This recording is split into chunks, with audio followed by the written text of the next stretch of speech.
கற்பழிப்பு, பாலியல் கொடூரம், குழந்தைங்கள்ல இருந்து 60 வயசு பாட்டி வரைக்கும் இங்க பாதுகாப்பு இல்லாத நிலை. ஆளுங்கட்சி இருந்தாங்கன்னா இந்த எதிர்கட்சி என்ன பண்ணுவாங்க? சட்டசபையில கேள்விகள் கேட்பாங்க. அந்த குறைகளை சொல்லி நாட்டுல இந்த சரியில்லை அது சரியில்லை அப்படின்ற கேள்வியை கொண்டு வருவாங்க.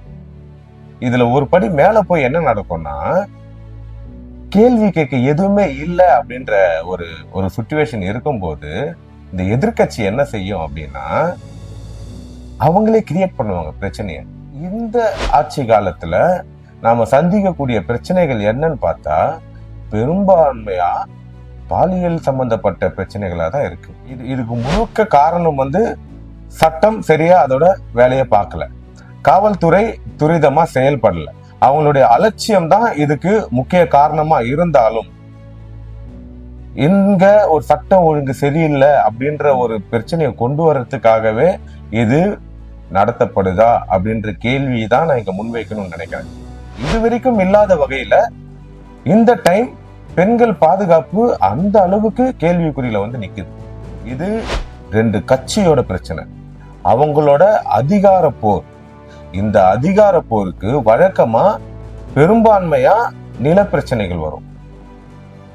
ஆனா இந்த டைம் பெண்களோட கற்பா அப்படின்ற சந்தேகம் எனக்கு வருது. அப்ப நீங்க என்ன பண்றீங்க? அவங்க ஆளுங்க மேல கை வச்சா உங்க ஆளுங்க மேலேயும் கை வைக்கணும்ன்ற அந்த நிலைப்பாடு வந்துருமே அப்படின்றதுக்காகவே குற்றவாளிகளை தப்பிக்க விடுறீங்க. இன்னமும் தூத்துக்குடியில கற்பழிக்கப்பட்டு கொலை செய்யப்பட்ட அந்த குழந்தைக்கு நியாயம் கிடைக்கல, குற்றவாளிகள் இன்னும் கைது செய்யப்படல. அவ்வளவு வீக்காவா இருக்காங்க காவல்துறை. உங்க 2 பேருக்குள்ள இருக்கிற அட்ஜஸ்ட்மெண்ட்டுக்கு எங்க குழந்தைங்களை நீங்க பலி கொடுக்குறீங்க. ஒரு நாள் இல்லைன்னா ஒரு நாள் இது வெளியே வரும், மக்கள் மத்தியில வரும், மக்கள் பார்வைக்கு வரும். அன்னைக்கு ஒரு குற்றவாளியும் தப்பிக்க முடியாது.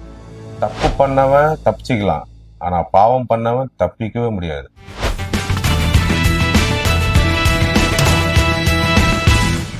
ஓபன் ரெக்கார்ட் யூடியூப் சேனல் நேயர்களுக்கு வணக்கம்.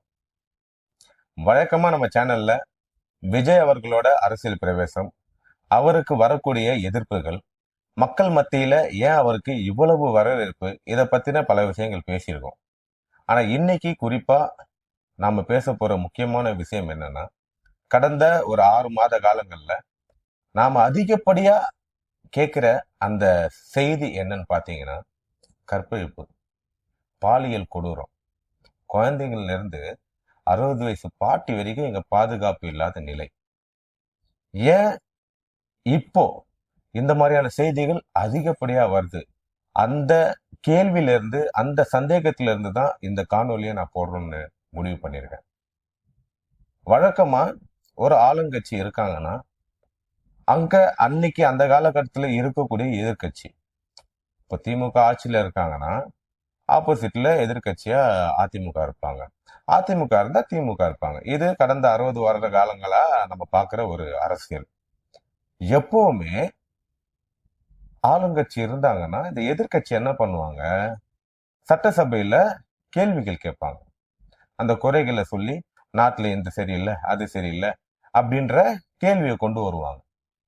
இதுல ஒரு படி மேல போய் என்ன நடக்கும்னா, கேள்வி கேட்க எதுவுமே இல்லை அப்படின்ற ஒரு சிச்சுவேஷன் இருக்கும்போது இந்த எதிர்கட்சி என்ன செய்யும் அப்படின்னா, அவங்களே கிரியேட் பண்ணுவாங்க பிரச்சனைய சட்டசபையில அதை கேள்வியா கொண்டு வர்றதுக்கு.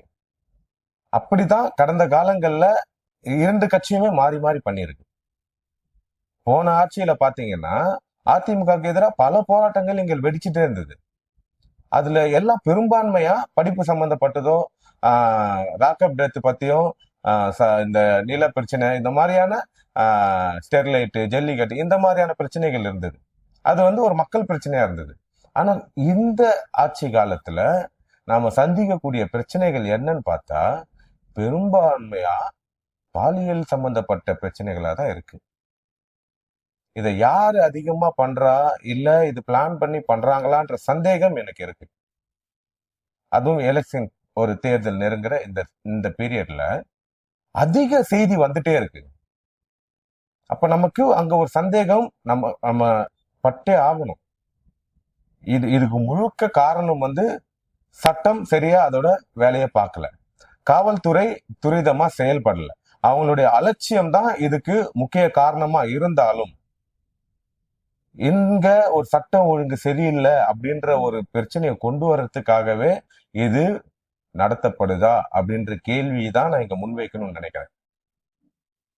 ஏன் அப்படின்னா, உங்களுக்கே தெரியும், இது வரைக்கும் இல்லாத வகையில இந்த டைம் பெண்கள் பாதுகாப்பு அந்த அளவுக்கு கேள்விக்குறியில வந்து நிக்குது. இது ரெண்டு கட்சியோட பிரச்சனை, அவங்களோட அதிகார போர். இந்த அதிகார போருக்கு வழக்கமா பெரும்பான்மையா நில பிரச்சனைகள் வரும். ஆனா இந்த டைம் பெண்களோட கற்பா அப்படின்ற சந்தேகம் எனக்கு வருது. அந்த சந்தேகத்தின் அடிப்படையில் தான் இந்த காணொளி. இந்த தவிர ஒருவேளை சட்டம் ஒழுங்கு இங்க சரியில்லை, இதை வச்சு ஒரு ப்ராப்ளம் பண்ணணும்னு பிற கட்சிகள் இதை செய்யறாங்க அப்படின்னா, இன்னைக்கு இருக்கக்கூடிய ஆளும் அரசு துரிதமா செயல்பட்டு குற்றவாளிகளை கண்டுபிடிச்சு தண்டிச்சு ஆகும். பல இடங்கள்ல ஆளுங்கட்சியை சம்பந்தப்பட்டவங்களே குழந்தை வரைக்கும் ரேப் பண்ணிட்டு இருக்காங்க. அப்ப நீங்க என்ன பண்றீங்க? அவங்க ஆளுங்க மேல கை வச்சா உங்க ஆளுங்க மேலயும் கை வைக்கணும்ன்ற அந்த நிலைப்பாடு வந்துருமே அப்படின்றதுக்காகவே குற்றவாளிகளை தப்பிக்க விடுறீங்க. அப்படி இல்லைன்னா துரிதமா செயல்பட்டு குற்றவாளிகளை தண்டிங்க. இன்னமும் குடியில கற்பழிக்கப்பட்டு கொலை செய்யப்பட்ட அந்த குழந்தைக்கு நியாயம் கிடைக்கல. குற்றவாளிகள் இன்னும் கைது செய்யப்படல. அவ்வளவு வீக்காவா இருக்காங்க காவல்துறை. எல்லாருக்குமே தெரியும், ரொம்ப ரொம்ப சாதாரணமா தெரியும். ஒரு ஏரியால ஒரு ஸ்டேஷன் இருக்குன்னா அங்க யார் யாரெல்லாம் அக்யூஸ்ட், யார் யாரெல்லாம் என்ன மாதிரியான செயல்பாடுகள்ல ஈடுபடுவாங்கன்ற புள்ளி விவரம் கொண்டு காவல்துறை கிட்ட இருக்கு. இன்னமும் 4 நாள் ஆக போகுது, இன்னமும் அந்த குற்றவாளியை கண்டுபிடிக்கல. அப்ப இது வந்து உங்க 2 பேருக்குள்ள இருக்கிற அட்ஜஸ்ட்மெண்ட்டுக்கு எங்க குழந்தைங்களை நீங்க பலி கொடுக்குறீங்க, பிஞ்சு உயிர்களை எடுக்கிறீங்க. அரசியல் கடந்து நீங்க செய்யறது மிகப்பெரிய பாவம். அந்த பாவம் உங்களை சும்மாவே விடாது. ஒரு நாள் இல்லைன்னா ஒரு நாள் இது வெளியே வரும், மக்கள் மத்தியில வரும், மக்கள் பார்வைக்கு வரும். அன்னைக்கு ஒரு குற்றவாளியும் தப்பிக்க முடியாது. இத நினைவுல வச்சுக்கிட்டு தைரியமான அரசியல் பண்ணுங்க. அது ரொம்ப ரொம்ப முக்கியம். பண்ணவன் தப்பிச்சுக்கலாம், ஆனா பாவம் பண்ணவன் தப்பிக்கவே முடியாது. ரெண்டுத்துக்கும் என்ன வித்தியாசம் பாக்குறீங்களா? தப்பு திருத்திக்கக்கூடிய ஒரு விஷயம், அது திருந்திக்கலாம். ஆனா திரும்ப திரும்ப தப்பு பண்றான் பாத்தீங்களா, அது பாவம். அந்த பாவத்துக்கு கண்டிப்பா தண்டனை ஒண்ணு மக்கள் கையில இல்ல ஆண்டவன் கையில. இதை புரிஞ்சு அரசியல் பண்ணுங்க. இனி ஒரு உயிர் பாலியல் தொடர்பா தமிழ்நாட்டுக்குள்ள போகக்கூடாது. இதுக்கு முழுக்க முழுக்க முதல்வரும் காவல்துறையும் பொறுப்பெடுத்து செயல்படணும். பிஞ்சு குழந்தையில இருந்து இளம் கன்று வரைக்கும் பாவம் பாதுகாத்து பெண்கள் பாதுகாப்பை தயவு செஞ்சு உறுதி பண்ணுங்க. அது ரொம்ப முக்கியங்க. குழந்தைங்க ரொம்ப மனசே கஷ்டமாகுது. டெய்லி டெய்லி ஒரு நியூஸா, அங்க ரேப்பு இங்க ரேப்பு, அங்க கொண்டான் இங்க கொண்டான், டெய்லியா.